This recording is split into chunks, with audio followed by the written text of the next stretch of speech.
Oh, Dan, good morning. Hey, Shell. Oh, and Chip is here. Holy cow. Dan. Hi, neighbor. Sort of. Well, you abandoned us for the Green Mountain State. I know. I did. Oh, you were already halfway there anyway. I was. We were already on the Vermont border. Right. And hi, everyone else. Sorry. I just haven't seen Chip in a couple of years. So it was kind of like, oh, wait. And we both used to live in New Hampshire. Well, he still does. Allegedly. No, Allegedly. Actually, these days I do because I'm not traveling at all. So that's right. And hi, Rod. You're new to the chat. Yes, first-time caller, long-time fan. Where are you? I'm just outside of Philadelphia in Bucks County, and my background is real. So's mine today. Bucks County. I've gone. I actually know where you are because I've gone down there to the curling club that you have there. When my daughter was in competitive curling, there's a big facility right down there in Bucks County. Okay, good to know. Johnny, hi. We got Johnny back. hello, everyone. Johnny's in. I know it's Brazil. You're in Sao Paulo. Yeah, it's in That's what I thought. Brazil. Okay. Yeah. Neville, hello. Hi, folks. Oh, shoot. But no green screen today, Neville? No, real background, genuine stuff today. Wow. Neville, have you gone to Facebook lately? I tagged you in a post about some unusual driving in a roundabout. So, Oh, you did? No, I haven't been on Facebook for a bit. I'll take a look, Chris. I'll take a look. so just if you want to laugh, I think that's not exactly the way you're supposed to do it. Okay, I'll take a look. I think Bill's trying to figure out how to get the background off. Exactly. So it's choose virtual background, and then one of the options, the first of the options for a background is nothing. That's the one you pick. The only trouble is I've got several different backgrounds that are for my camera, and I have to get into the one that's correct. Aha. Okay. So I'll just mute myself and continue doing that. So were any of you participating at the IABC conference the last 4 days? Nope. None. No. Not one. It was virtual. It was scheduled for Chicago Sunday through yesterday, and they made the decision relatively quickly as the coronavirus was creating all these lockdowns. And they said, we're just going to go virtual. And Natasha Nicholson took the bull by the horns and contracted with a company called Entrada. And I have to say, it worked remarkably well. It also pointed out to me that this will never replace an in-person conference. They're just, first of all, staying seated, focused on your screen, as opposed to moving from conference room to conference room, which allowed you to get a little exercise, to get up and move, run into people in the halls and have those conversations, go out for a drink afterwards. None of that happened, but it worked fairly flawlessly. The screen had a lobby, which was just a graphic of a conference lobby, but it led you to the theater where you could see all the sessions that were going on. Indicated which ones were live. You could ask for a reminder about others. You could go have conversations. They had 5 lounges. One topic was employees and engagement, for example. And at specified times, they had speakers going in there and facilitating conversations. And you know, there was a variety of other stuff. They had a virtual trade show floor where you could go look at all the exhibitors and have conversations with them. The content was excellent to the sessions I sat in on. I would say one of the problems that I had with the whole format was because I'm sitting here at my computer. I also have my company email up. I also have my company Teams up. And it was really easy to get distracted. I mean, multitasking was the order of the day, and wasn't the only person I talked to who had that issue, but the content was great. The ability to look at the speaker and see their slides was flawless. The keynotes were high quality. It really worked well. I don't know if any of you have ever attended a full-blown virtual conference, but in a pinch, it works. I have, and I've had similar challenges to you, Shell, is that well, okay, there's the positive side has been that you can choose which sessions, and in fact, if you're really crazy, you could even attend multiple sessions if you have them running on 2 different screens or something like this. But like you, there's the potential for distraction is super easy because it's Slack or it's email or it's whatever, or Twitter or something. It's like, it's very easy to just be like, okay, I really don't care about this particular thing they're talking about, so let me just go over here. And then a little while later, it's like, oh, okay. Yeah. They're making all of this content available to everybody who attended for a year. So if you missed a session, you get to go back and do it again. I mean, I think the cool part for me with a couple of ones I've been doing is that many more people have been able to attend. And of course, the distraction is always there, right? When you're in person, right? You can be sitting. I mean, how many times have we looked at watch it? The people are looking at their phones, whatever. But it's just that much easier when you're not there. But more people were able to attend a couple of things that I were there just because they would not have been able to travel regularly. We had 900 attending, which is a little under the usual. I think it's usually around 11 or 12 that you get at the conference. I think there were people who may have been skeptical about sitting in front of your computer all day, but Yeah, I haven't attended one of these yet. I'm looking forward to it. I have a couple of clients that are trade associations, and they're doing all of their conferences virtually for the first time this summer. And the sponsors are actually really excited about it because it gives them a little more a higher level of engagement, at least in terms of time, than they get at the typical conference. But Shell, to your point, it's tough to get your steps in when the only travel you're making is from your laptop to the kitchen and back. So it'll be interesting to see how it plays out. But so far their numbers are holding up pretty well because, as you said, there are some folks who are attending who might not otherwise travel even in normal times, and they're reducing the admissions costs. right, because you don't have the overhead, right? Right. Yeah. You don't have to pay for all those meals and Yeah. snacks during the breaks. The other thing is that they did schedule breaks where there was nothing going on. I mean, you could go into one of the lounges and talk to people, but there was an hour and a half where you could get up and go do something else. So I thought it was well done. Very well done. As you know, Shell, I did not attend the conference, but I followed the conference through Twitter. And what were you seeing on Twitter? Were people fairly happy with it? Compared to previous conferences in which Twitter was included or up and around, I didn't notice as much interaction among people. Interesting. One of the things that they offered was in the sessions, whether it was a breakout or a keynote, there were icons along the bottom, and one of them was Twitter, so that you didn't even have to leave that screen to tweet. It was just baked into the session. So again, I thought it was pretty well thought out. So what else do we want to talk about? Yeah. Were the sessions live with the speakers, or were any recorded? There were a couple that were pre-recorded. They were able to do that if they had more than one person. A couple were pre-recorded, but most of them were live. I did the very first session. It was Sunday. It was the Strategic Advisor Forum. They used to charge, when this is an in-person conference, they charge an additional fee for this. And in this case, because it was virtual, they dropped that. But I was told I had 191 people in the room. Wow. At the max, and I could watch the chat happening. There's also a Q&A window where people could specifically ask me a question. But I did have to submit my slides and my video well in advance. They said, don't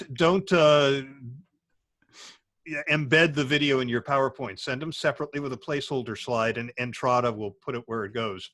But it worked. I attended the Parts of the WordCamp Europe event, which happens every year, and they had a whole bunch of sessions. What they did was very interesting. a number of they had the presentation session that was slotted in, and it was in the main plenary track that you could basically get on the stream, and you could watch the presentations. And they had 2 different tracks, so 2 different streams, and you could just watch that and go through the whole thing, and just, one session after another. But some of them were live. Many of them were recorded in advance, partly because they had demos and other different kinds of things. And so it seems like the speakers were given either option. But what was neat that they did was that when it was done, when the speaker was done, if at the 45-minute or the video was done, then people who were interested could go off to a speaker room, and you would just join a different Zoom session where the speaker was then there, open to have questions, ask questions, or answer things. And I was actually very impressed by this, the way it all worked. And this was also a thing. WordCamp was actually free, and it has been, but you had to register to get the Zoom IDs and passwords to get into the speaker rooms. Anybody could see the live stream of the public event, and anybody could just go on and watch. But to engage with the speakers, you had to register and be in there. But then you could go off into this separate Zoom room and participate. And it worked quite well. I was actually pretty impressed by how well it did work. And then of course you could flip back to the other stream, or you could have had it running in another window without sound if you wanted to. But it was a very nice way to interact. One of the other things that I appreciated here, the final session yesterday afternoon, Adrian Cropley ran it out of Australia, and it was on Zoom as opposed to the Entrada platform, and it was an opportunity to collaborate on big thinking around some of the themes that came out of the conference. And they did 2 things that I thought were interesting in this. First, they used a tool I had never heard of before called Metro Retro. I don't know if you've ever heard of this. This is a sticky note tool. So what happened was everybody signed in to the tool for their topic. And they had set it up in advance saying, what are the audiences? What are the benefits of doing this? And it took you sort of from the left side of the screen to the right side of the screen, which was how do you actually develop this as something that you can use in your organization. And everybody's sharing their sticky notes and moving them around. And you're watching this because she's sharing the screen. So you've got yours up on one screen and you're watching what everybody's seeing on the other. The other thing that I found interesting here was that they broke us into breakout rooms in Zoom.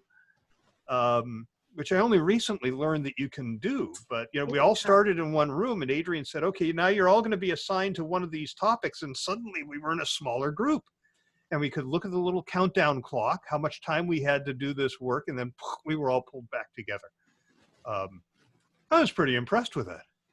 Yeah, we've been using those for our webinars quite a lot. So, because our webinars have jumped from, well, in-person ones, they'd be like 50, 60 people actually attending. Now we're routinely going over like our 300 cap and wondering if we need to expand it. So yay. But it does mean then if you want people to discuss, you've got to break them out into rooms. So that's been, but it's been fun because then people come back. It's sort of like everybody talk at your table and then somebody stand up and present from the breakout room, and it gets really nice crossover stuff. So. Yeah, we've been using them in similar ways. And also to your sticky notes, has anybody played with Miro before? I've heard of it. Yeah, we've had somebody who's worked with us at the Internet Society has brought that in, and they've been using it in collaboration sessions. And we've done exactly what, we've been in a Zoom call, then we've broken out in small groups, and then we've worked in different parts of a Miro board to use sticky notes to go work with it and different things. And we're going to actually try it for an upcoming event, a retreat event type of thing to work with it. It has sticky notes. It also has drawings. It has mind maps. It has a bunch of other different features. There's that and another one called Mural, M-U-R-A-L. That I've seen. Mural.co or something. But it's interesting, these new tools that are out there for people to provide this kind of collaboration in some kind of space. Right. So Neville, I've talked about the virtual conference. What do you want to talk about? Well, no, that's a good topic. I mean, it's we're hearing the experience of IBC event most interesting. I think it's interesting, especially that last bit, talking about what Adrian Cropley did with Zoom. So that kind of thing you can't do in the platform that the IBC conference is. Is that what I would understand? No, what you could do was, as a speaker, I could say, okay, I want a poll right here, and here are the question. Got it. And they would build the poll into your presentation. But that was about that, and the chat and the Q&A was about as interactive as that got. Shell, you mentioned that several themes came out of the conference. What would you say they are? The ones that we ended up talking about in Adrian's session were the ones that came out of one keynote. This was Max Luthy's keynote. He talked about 4 trends to look at. The glass box was one of them. For example, the idea that your company is now transparent. We used to be in black boxes, but now we're in glass boxes. Another one was the metaverse, and this really got a lot of people paying attention. The idea that a game is not just a game anymore. There was the rapper who went into Fortnite and did the big concert. I just read that Sunkist has opened up a grove in Animal Crossing where they're marketing themselves. So it becomes this alternate reality where people get together to meet, not just to play Call of Duty or whatever. It's like Second Life. A lot like Second Life, although I was except that was what's about that. Yeah, that's what Second Life was for. These were developed as games that become. Yeah. So maybe there's a Second Life on the horizon sometime soon. I was actually in Second Life just the other day, because I do pop in now and again, about once a quarter. But Shell and I were in a call with Joe Jaffe a week or so back in his intriguing podcast, video podcast, actually. And Joe's style is unique, I think. But we had a lot of experience with Joe back 10 years ago in Second Life with Crayon. And some of the work we did, remember what we did with Coca-Cola Shell.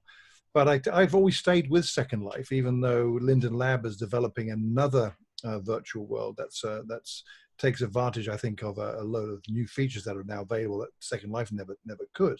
But it's still a lively place.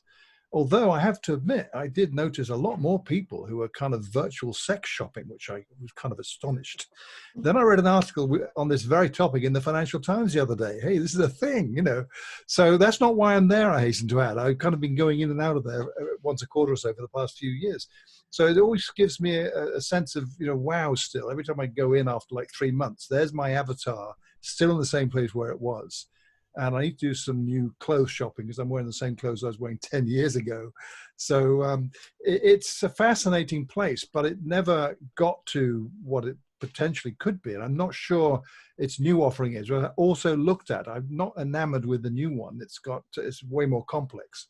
But these virtual worlds, I'm actually surprised not to have seen more of this in light of what's happening in lockdowns and all these kind of things. So maybe there is no Second Life for Second Life. I don't know. At least you had clothes when you went in there. When I went in like last year, I had been away so long that I'd lost. Oh, it took your clothes away? So I show up and I had nowhere and I had no clothes, no nothing. I'm just like a little dot or something. And I had to redo my whole avatar. Yeah, and I think I've still got $9,000 Linden dollars in my bank account there. I'm not sure what they're worth now. I've still got, I think it was a Pontiac sports car I bought from GM's presence there in 2006. I still have it, and it's still looking quite cool, I have to say. I'll tell you how long it's been since I've been to Second Life. It's not installed on this computer, and I've had this computer for years. So. Yeah. Well, I've got a relatively new computer, and it takes advantage of the improved graphics and memory and all that stuff. I take delivery of my new computer in about 5 days. So cool. What are you getting? It's being built for me. I have a shop where I go. Custom job? First, it's going to be about a shoebox size, so a much smaller footprint. That's so I can move it to the garage, because the main reason I want this is to run Half-Life Alyx on my Oculus Quest. Cool. Which is a tethered game. You can't download that to the Quest, and I'm dying to play it after reading the reviews. So. I'm still on Unreal Tournament, by the way, but the new beta version that's really developing nicely. I haven't I haven't been on Second Life in about 4 or 5 years. I'm intrigued now. I'm going to go back and check it out. You should go back and take a look, Bill. Yeah. But curiously, my son, who's a professor in political science, he's writing some sort of paper on some technical aspect of war, and he's getting his advice on how on word usage from a game he plays all the time. Brilliant. Yeah. So no one else interested in that? Rod, how about you? Have you been to Second Life? I think when it first launched, I signed Okay. up, and Like I 15 just years ago, yeah. yeah. Unfortunately, I didn't make good use of it, and my computer at the time was horrific, so I did not have a positive experience. I probably still have an avatar out there, but as Dan said, it probably has no clothes. Yeah, it's been a long time since I checked on mine too. I might actually be grateful if I've got no clothes, if I'm just a dot. A colleague of that other thing. a colleague of Neville's and mine is really into this Mozilla Hubs lately. Yeah. Which is it's another virtual kind of setting where you can get into same thing. And I put a link in the Zoom chat. But I haven't yet. I mean, I went in it once, but that was it. There's so many different things people are experimenting with. Explain a little bit more, Dan. What's Mozilla Hubs all about? It's the same kind of thing. You create a virtual room and you go in, and it's a 3-dimensional kind of thing. Only it's like Second Life or like other things, except it's just a room. Which one is this? Mozilla Hubs. I just put a link in the Zoom chat. And Dan, I have to give you an invitation to try Spatial again. Well, okay, I'll try it again. It didn't work last time. Well, I reached out to tech support, and they gave me a couple things to try, and I just haven't had a chance. So, I mean, I think it's interesting what people are experimenting with. Yeah. Let's see where it all goes. Yeah, agree. So, Tim, what have you been up to? I haven't seen you in years. Yeah, it's been a while. I'm retired, and I thought things would slow down, but I ended up volunteering with the local seniors organization. I'm running their website. I became their Zoom expert and technician. Now I'm getting into YouTube and so on. Excellent. And, I haven't done any of the collaborative worlds. I tried Second Life, didn't care for it. I'm playing Disco Elysium right now, and I can recommend that for people. That's about it for now. I hear that from more communicators, though, that retirement didn't agree with them, and they're either volunteering or they went back to work. Yep. Marc Schumann is the poster child for that. He retired. He left Texas and I think went to Connecticut. He was in teaching, and then he had I think it was a heart problem. And while he was in the hospital, he was looking at their communication and commenting on it. They ended up hiring him as a consultant to help with that. Then one of his old clients from when he was at Mercer came to him, and after doing some work with them, he moved back to Texas and became their vice president of culture. Wow. So, well, the big thing for me is with the lockdown and so on, we were told that seniors just didn't want to play with computers, and they've been forced to, and the uptake's been amazing. We've had easily 10 times the traffic we expected. People are enthusiastic. They find Zoom easy to learn. Suddenly they're using their phones for all kinds of things, and they get used to looking online for things. Yeah. Since most of us are, shall we say, experienced, I think point out too that one of the local city groups that I work with pointed out that we hear a lot about seniors who say, I don't have a computer, I don't want one. And they figure half of those people say they don't want one, but what really is going on is that they can't afford one. Yeah. So people are working with the telephone companies and other big organizations to see if they can donate some inexpensive tablets or something and some free data. Let's get these people going. It's interesting that what you said, Tim, about older people not wanting a computer. So, I mean, I've got computers coming out of my eyeballs basically everywhere. There's like 5 here and tablets and stuff. But one thing I started doing about 6 months ago was what I like to grandly call my mini digital detox at weekends. So I have, I'll show it to you. I've got one of these Nokia flip phones. That it's a Nokia, I've forgotten which model it's called now, but it's really nice. It reminds me of the old Nokia phones. And it does have a browser, but I don't use it. So I take this at weekends. and it's got a different phone number, and it means that I'm not exposed to the usual things you get on a smartphone, which is constant, interruptions, notifications, the kind of stimulus that you have to take a photo of something or look up something quick to get you back to buy. Can't do any of those.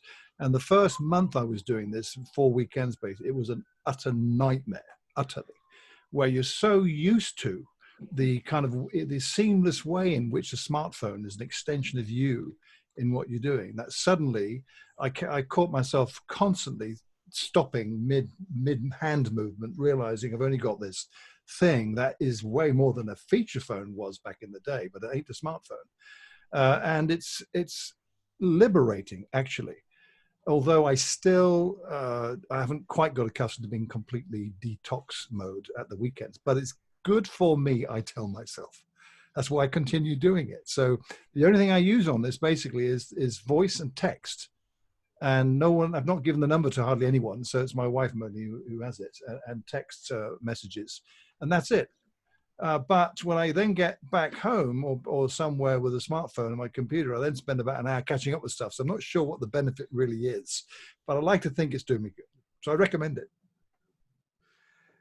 One of the things that made me shake my head during my presentation at IABC was my presentation. And Dan, thank you for that video. Dan and Phil Gomes and Chris Penn recorded videos for me that I interjected, but it was about technologies the communicators should be paying attention to that are going to have an impact on communication, and how to think about a framework for weaving these technologies into your approach to communication for your organization.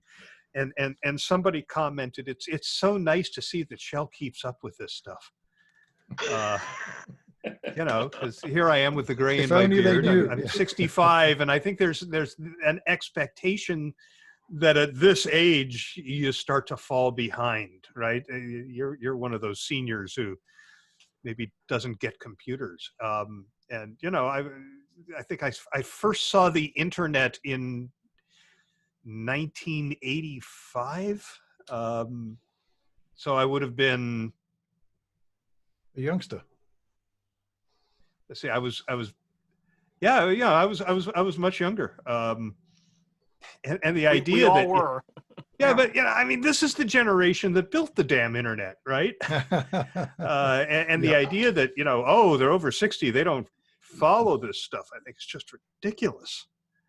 I remember CompuServe and the chats we used to have on. IABC hyperspace. Right. PRSig. Yep. And they've fled some forms of social media because there's too many of us there. So 76346,627, by the way. Oh, well, 10015,633. We remember our CompuServe handles. Yeah.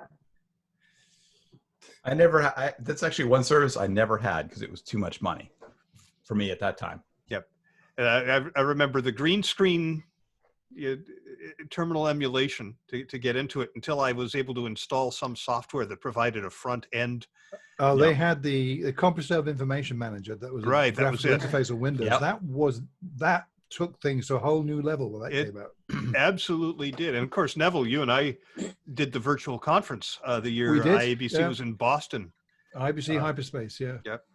That was something. And then AOL came along with something similar to that whole SIM type of thing, only more user friendly in some ways, and boom, there was that.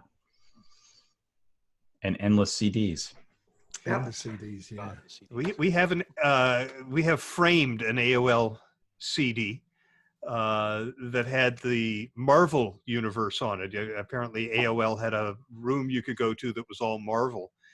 And Stan Lee was signing autographs at our local comic book store. Oh, so nice. Michelle took that CD for AOL and got it autographed, and now it's framed and hanging on our wall. Yeah, fantastic. Very cool.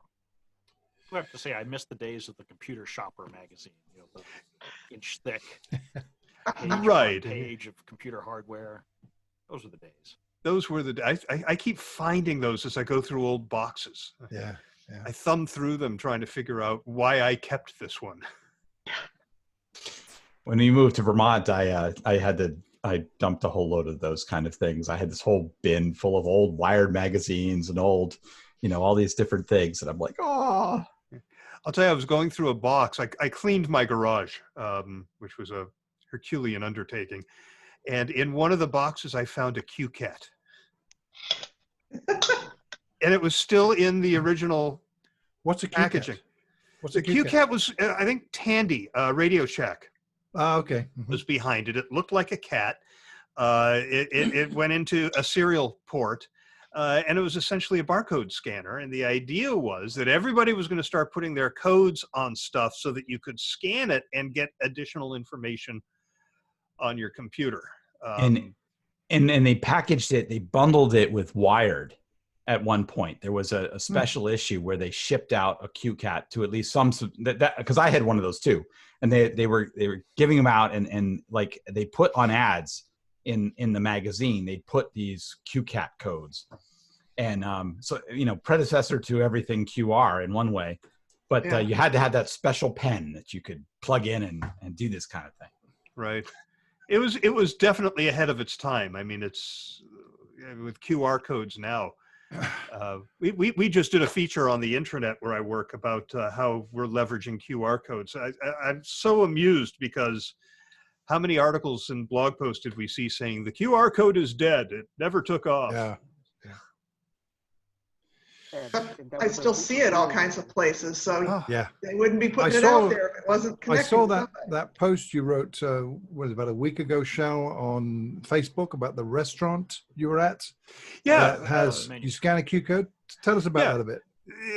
We went to Ed's Mudville Grill. We've been going as frequently as we can to restaurants that have patios because that's all allowed now is outdoor dining.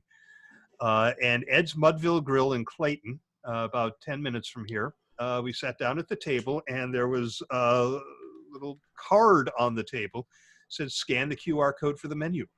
And that's, Oh, nice. Touchless. touchless. Absolutely. I mean, Very good. every place else we go, they've printed the menu on the placemat, which I guess is fine. But, here you just scan the code. I think they would bring you a menu that they had wiped down with disinfectant if you didn't have a phone that could scan a QR code, but I didn't see anybody who couldn't scan a QR code. I mean, even my Android now, I don't have to go to a QR scanner, just hold my phone up and it works. Yeah. So Cool. you didn't have to order from there. The waiter still came and asked what you wanted. And you didn't pay through it. It was just access to the menu. Pretty good. That worked really well. But I'll tell you, at WebCore, we had a project engineer, I think he was, with our carpentry group. This is working at UCSF on an ophthalmological lab that we built. And installing the doors, I never knew how much went into doors until I went to work for a construction company. But what they did was they slapped a QR code on every door frame. And the carpentry people would scan it, and there was the updated list of all of the hardware for this particular door. They said it just made life so much easier than going into an application and trying to pull that information, because there were something like 15 or 16 different door styles in this building. Our safety department has what they call scan and go. So any safety documents you need to pull up, you just scan the right QR code on this poster, and it takes you into Smartsheet, and you can do any entry that you need. And some of our projects are now putting QR codes where the public walks by, so you can scan and learn about the project. Shell, I just think you just solved a problem for my favorite restaurant. It's a gourmet Mexican place, and Chef Paco always comes around and tells you the specials for the night, and he's funny and warm and clearly a major part of the charm, and we shouldn't be doing that, but he could record them and you could have a QR code at the table for Chef Paco's specials of the night, right?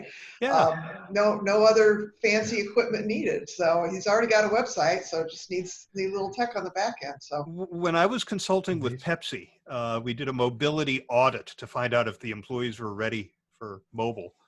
They were more ready than leaders were, as it turned out. But one of the ideas we had was in the bottling plants and the packaging plants on the bulletin board, and I mean the analog bulletin board, there would be a picture of the plant manager, and you could scan it and get his weekly video update. Nice. And it didn't fly because very few phones had QR code capability, and it was too much to ask employees at that point to find an app. So it was a little ahead of its time. But yeah, at this point, you know, see this week's greeting from Chef Paco, you know, scan the code, and up comes the video. Why not? Why not? I will be emailing him when we're done. Well, I've been using these various apps. You just use the camera app now? Yeah. Wow. At least I have the Galaxy S20. Is it Max? It's the large version Ultra, for 5G. The Ultra. Ultra 5G.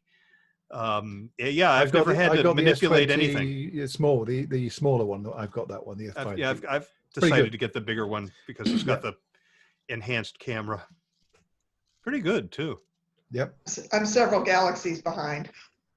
I tend to skip Far a generation, so I had the not the last one, but the one before that. I find this too incremental to go to the very next one.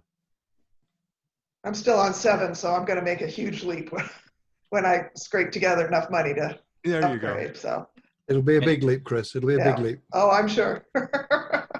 And we do have 5G, not here where I live, but about 6 blocks away. So I have finally rolling it out. I don't know what's happened to the progress on that, given that there's no one downtown to connect in. Well, that's not entirely true. So there's street work, you know, people doing street repairs. There's some other kind of limited stuff, but I've been enjoying the videos that people shoot from their apartments of the coyotes trotting down Michigan Avenue. I would love to see that. Hey, Tim, I'll tell you too, it does work with the iPhone as well. You just point the iPhone camera and it does. The iPhone worked before the Android because it did. You know, the manufacturer makes their camera the default, and exactly everybody's different. But so, everyone, I have to leave now. I've reached my limit of time for Zoom calls. All right. Great to see you. And shall look forward to chatting with you on Saturday when we record FIR. Yeah, we're recording FIR on Saturday. We were supposed to record it last Saturday and forgot. We had a senior moment and missed the date. Yeah, a conjoined senior moment. We did. I said, "When are we recording FIR?" And I went to look what I had posted on the we forgot show notes, and it said, "Oh, it was supposed to go up this past Monday." Yeah. So this weekend.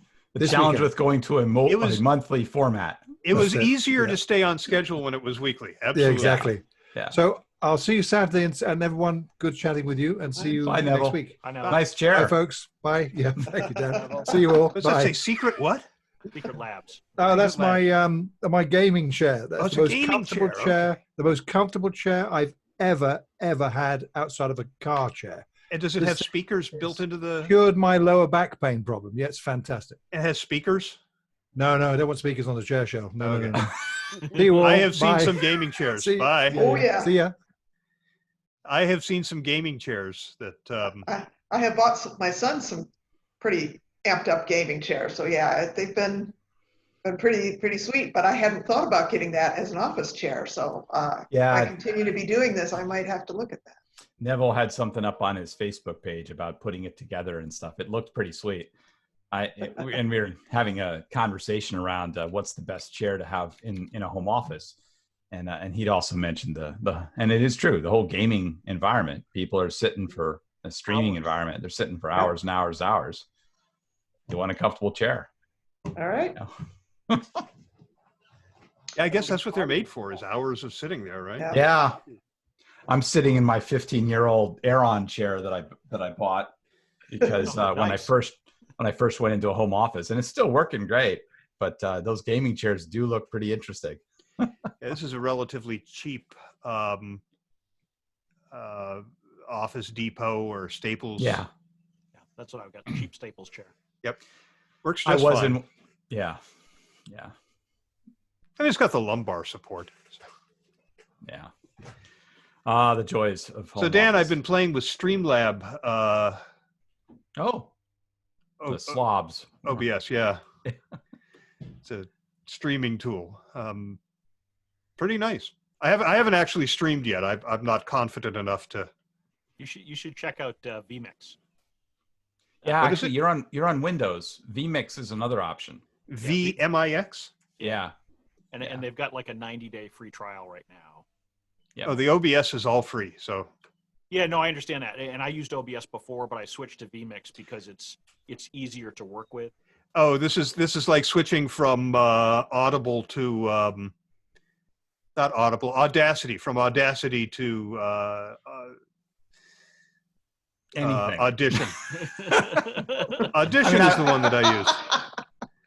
I mean, I'm a big Audacity fan and user. I still use it all these years later. But yeah, when people are starting out in podcasting or something, they're like, should I start to learn this? I'm like, well. Yeah. Well, it's free. That was It's free. The That's big right. attraction to Right. Audacity was that it was free. Yeah, and it works great. I use it for all I sorts I of still use it I- for most I of still my use it. podcasts. Yeah. Yeah, I only use I went to Audition for Audition and I don't think I could go back. I mean, I have at work where I didn't have Audition. Audition on the company laptop. I was able to download Audacity and it worked fine. I remembered how to use it after all those years. But OBS or OBS, OBS Studio is the free software, open source software for streaming. And then Streamlabs is a company that made Streamlabs OBS, which is a more user-friendly version of that. But it only, well, I don't know. It supposedly only runs on Windows, but I noticed there's a Mac download that I have to play with because I'm curious about it. But they just made it easier to do a lot of the stuff with configuring scenes and overlays and stuff like that. Just made it a lot easier to do that. I have not played with VMix, but I've heard good things about it. What version do you have, Chip? I'm looking at it right now. So when you do the free trial, it gives you the fully loaded edition, and I'm still within that free trial. Okay, yeah, it's basic HD is $60, SD is $150, HD is $350, 4K is $700, and Pro is $1,200. Yeah, but Wow. here's the thing with VMix though. The nice thing is you can buy in at the low level, and if you then find out you want to add functionality, you only pay the price difference. Oh, that's nice. Okay. From your original purchase. So it's a pretty nice setup, and VMix supports a lot of plugins and that kind of stuff too, which is nice. Cool. Which I can see if I can do this without blowing everything up. Yeah. People were, Dan, fascinated by the streaming concept. I don't know if you heard from anybody at the conference. Phil shared with me, he was contacted by people who watched his video within about 5 minutes of his video ending. Oh, cool. Yeah, talking about blockchain.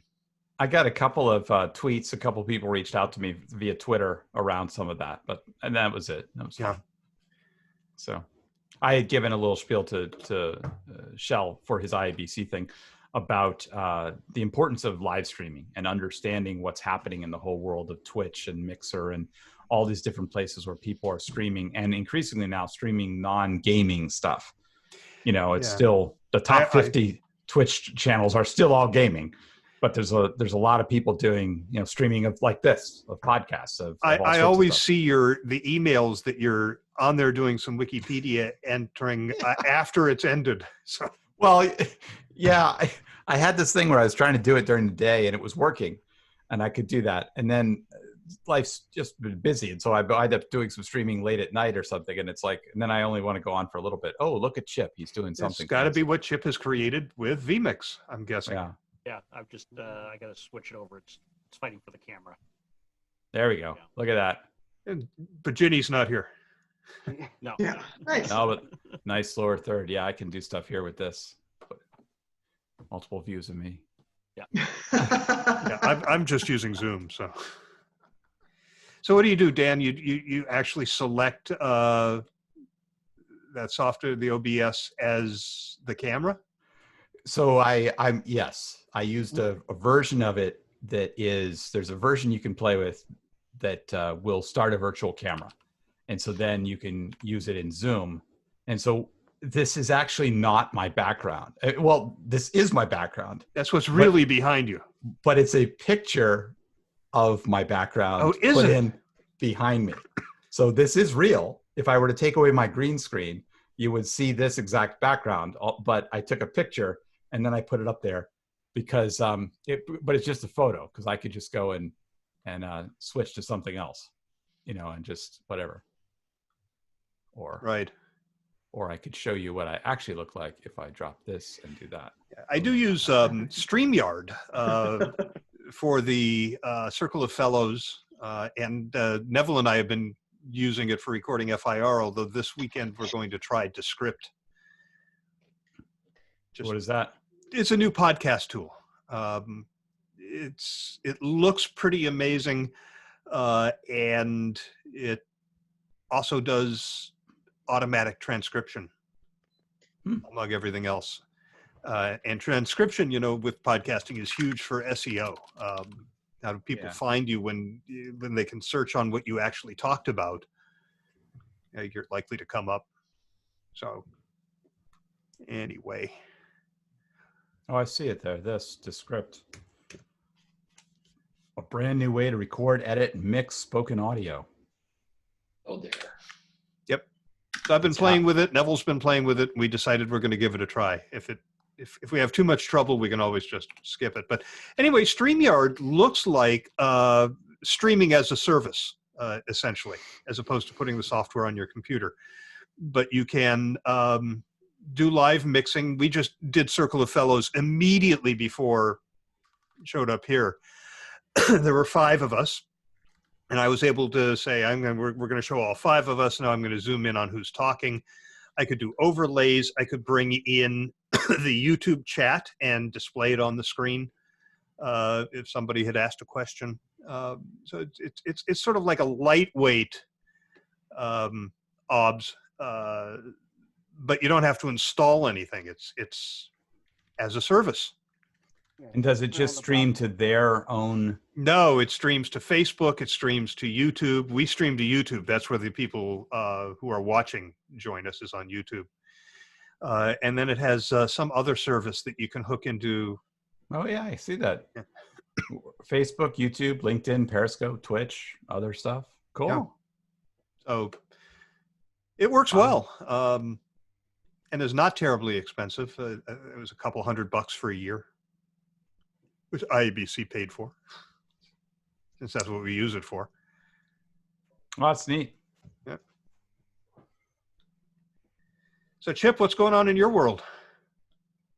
Lots and lots of video. I'm given VMix a workout here because I'm doing 3-day-a-week live streams on agency topics and the podcasts and all that. So just content. Yep.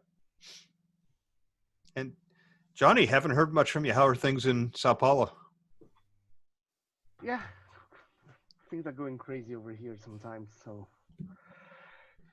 we're also dealing with some protests over here. So yeah, I follow a little news out of Brazil just because I have friends there and I used to come down every year. Mm-hmm. So school's just deciding what are the next steps for the next few months, since we're not going out of this pandemic so early. Yeah. No? Yeah, neither are we. Not that difference. Yeah. Not that difference. Everything's good here, Shell. Haven't you heard? Yeah, it's all fine. It's going away. Anyway, what else? Any thoughts about? As I recall, Audacity doesn't work under Mac Catalina. Does everyone agree with that? It does now. It does. There was a version that you just had to get, but it does because I'm running it on Catalina. But I'm looking for something to capture audio and move it into text so I can lay a caption onto a YouTube video. Oh. Yeah, Audacity ought to work fine. They even make a Linux version, don't they? Mm-hmm. Yeah, but there was a problem with it. It wouldn't work on Catalina. Yeah. Oh. And you had to. There was something with the way Apple did something, and I know that every time Windows had a major upgrade, I would always have 1 or 2 apps that no longer worked because of some change they made in the OS. Yeah, and that was it. What the Audacity team was was caught a little behind by something that Apple did. So, but it took a while, and they finally did get it. Yeah, so I've been watching the OBS tutorial videos on YouTube, of which there are many. A lot of them are focused on gamers, though, so it's Yes. you can take lessons away from it, but it is a little bit different. Right. What they're doing. Yeah. Well, just enough so I can play with it and figure out how these things work. So, but yeah, I'll get the nerve up and go live stream something on probably Twitch would be the best platform to do it. Although you can do it on Facebook, right? Yeah. Oh, yeah. You can. Yeah, you I can stream. stream to YouTube and Facebook simultaneously. Yeah, and StreamYard will do that too simultaneously. Again, Right. Everything's in the cloud. Yeah, Yep. I use Restream, but it's a similar concept. Oh, so you use Restream. Okay. I saw that and played with that or looked at that. Yeah, I like Restream integrates really nicely with VMix and just does it does what I need it to do. So What is it? it's called Restream. And It's a similar thing that it will do simultaneous streaming out to different places. So you stream, like from OBS, you stream once to the Restream platform, and then it goes and streams it out to the other different ones. Got it. Okay. Right. So you can't really see it on the small thing here, but I have all of my accounts set up in here, and I can turn them on or off for each stream. So that's not software you download and install. That's It's all web-based. it's all web-based. It's a service. And what do you pay? What do you pay for that? I want to say that's about $30 or $40 a month for the account that I have. Gotcha. There are different levels of it depending on how many you want it. They have basically personal and professional versions based on how much you want to stream to. Great. OBS only allows you to stream to one at a time? Officially, without. Dan, Different OBS just Yeah, one at yeah. a time? Yeah. Well, like what Johnny's saying, officially, yes. Oh, officially. But the biggest issue you run into. So the nice thing about Restream is you're only sending one stream from your computer. Exactly. If you use OBS or VMix to stream to multiple places, then you have to have enough upload. Gotcha. Yeah. And most people don't have very good upload bandwidth. So Yeah. And depending upon your computing capacity and what you're doing and how much else is happening on your computer, et cetera, sending out a full stream at a high resolution, et cetera, can consume a significant amount of CPU, depending upon what you're doing. So yeah, if you do it multiple times, you could be, you might need a big machine. yeah, and I don't think OBS uses the video the video card, does it? I know VMix will. I don't know. If you've got some of the newer NVIDIA's VMix. I'm getting a top of the line video card in my new computer. Shell's gaming machine. Yeah, and I don't game, so that's interesting. Well, but wasn't that thing that you were doing? Half-Life Oculus Alex. thing? Yeah, that's the VR. I have read that it's proof of concept that you can do, because most of the VR gaming so far have been 20-minute games without a lot of real gameplay. I mean, I've done the Darth Vader thing that comes with the headset, and you do things like climb ladders, but you don't have do this or do that and different things will happen. They're just guiding you down a very linear path. So wait a minute. I don't game, but I play Half-Life Alex. No, I don't. I want to, just because I'm looking for the proof of concept for VR gaming. The 'Cause to me, completely when I look immersive gaming. Yeah. It's research. It Yeah, is. okay. Research. Yeah, you should maybe check out Boneworks. It's a VR game. I haven't played, but I've seen people playing it. What's it called? Boneworks. B-O. I'll type into in the chat. Okay. I'll see if it's available on the Quest. Wow, I don't have any 3D stuff, Boneworks, but that Half-Life Alex thing does look pretty cool. Yeah, and I was skeptical. The reviews came out, and people have just been tripping over themselves to praise it. So I've got to give it a try. So I'm buying a whole new computer just so I can do that. No, actually, my computer is so old that I don't get the virtual backgrounds on Zoom. I have to put up the green screen. So this computer is old and tired, and I'm ready for an upgrade. Wow. All right. Well, it's 10:57 here, and I do have an 11 o'clock with WebCore. So Well, thank you for hosting, Michelle. Great to see everybody.